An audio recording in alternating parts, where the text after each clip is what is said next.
Joining us now is Congressman Adam Schiff. He is the chairman of the House Intelligence Committee, and he has had a very long day. Sir, thank you very much for joining us tonight. I appreciate you making time. My pleasure. I have a whole bunch of questions for you, sir, but let me just ask, first of all, if I said anything there that is not in keeping with your understanding of where we are or what the revelations in this scandal have been thus far. Did I screw anything up there?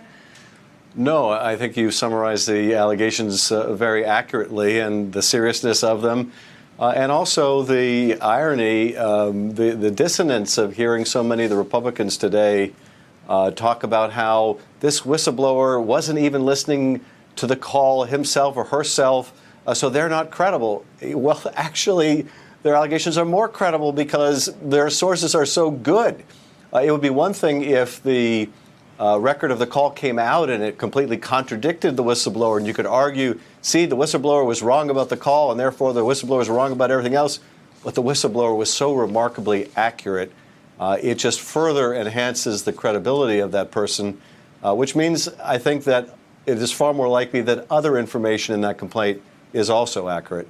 Let me ask you about one specific thing from the whistleblower complaint, which has earned a follow-up from Senator Dianne Feinstein today.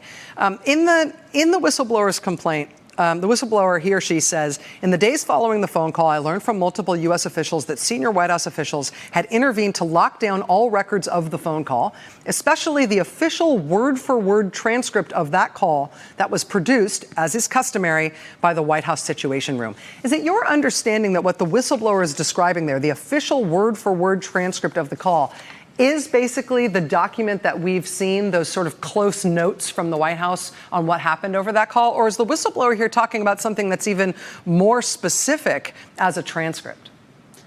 Well, the short answer is I don't know for sure, but the whistleblower may very well be describing the call record that we have now seen. It's certainly an accurate description of that call record, but also it's not always the case that there is a recording of a call or a word for word. I mean, not in the sort of term of art sense, but actually a verbatim transcript.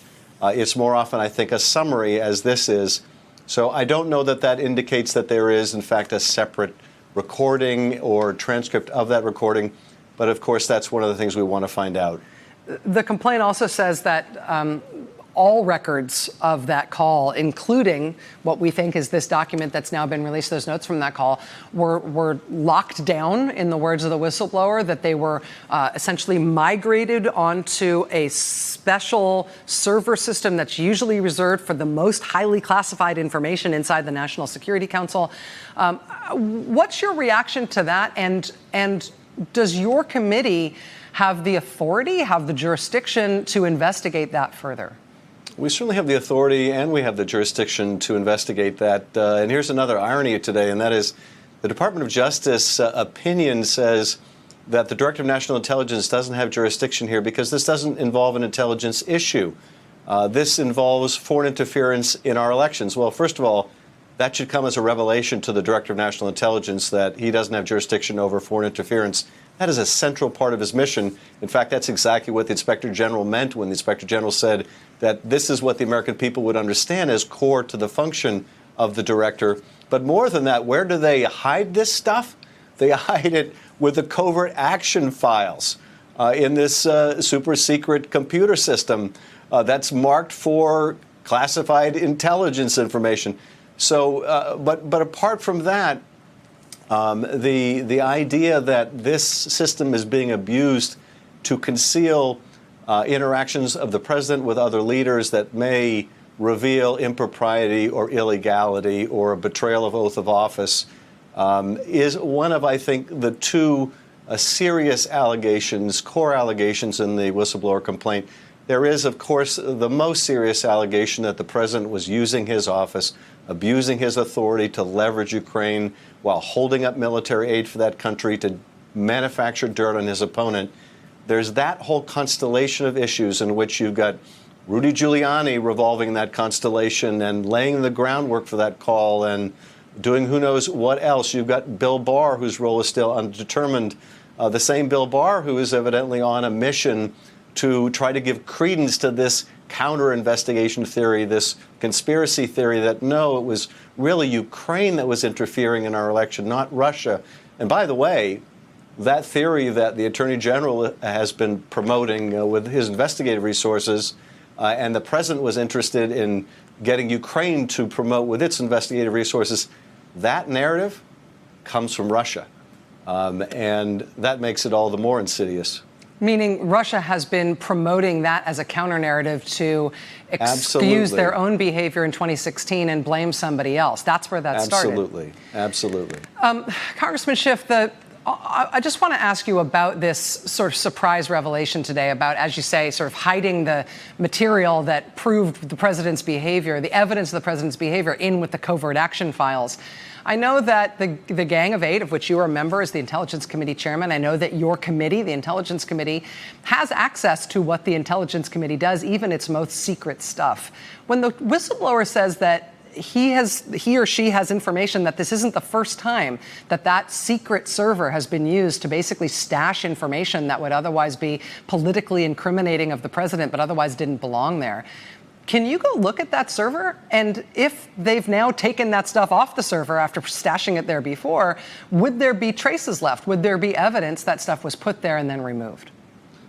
Well, I think it is certainly very relevant to our investigation, and there's no limitation in terms of what we can see when it comes to intelligence. So that is, there's no classification so high that it cannot be shared with Congress. But the idea here that this system is being abused to conceal wrongdoing is so pernicious, and the allegation that the White House counsel is part of this. The White House counsel doesn't exist to be the president's criminal defense lawyer. That is Rudy Giuliani's sometime job. I guess the other part of Rudy Giuliani's job is to get the president to criminal trouble. But the White House counsel is supposed to represent the office of the presidency, and it doesn't represent the office of the presidency when it's helping the president conceal wrongdoing. But here we have such a blurring of the lines between what Rudy Giuliani does as personal lawyer, what the White House counsel does in its capacity, and what Bill Barr does as the top law enforcement officer. They're basically all part of the same legal team. There seems to be little division of responsibility. And I think that's a perversion of how the system was intended to work. We are certainly going to try to find out what's in that safe. And one of the first things that we did, Rachel, was send everyone concerned a preservation order to preserve the evidence. And part of that evidence is where that evidence is located. So if there's an effort to take that information out of the safe and put it somewhere else and hide the digital dust that would show that it was there, that is a very clear act of obstruction of Congress with its own set of serious consequences. Congressman Adam Schiff, the chairman of the House Intelligence Committee, busy man these days. Thank you for taking time to be here tonight, sir. I really appreciate it. Thank you.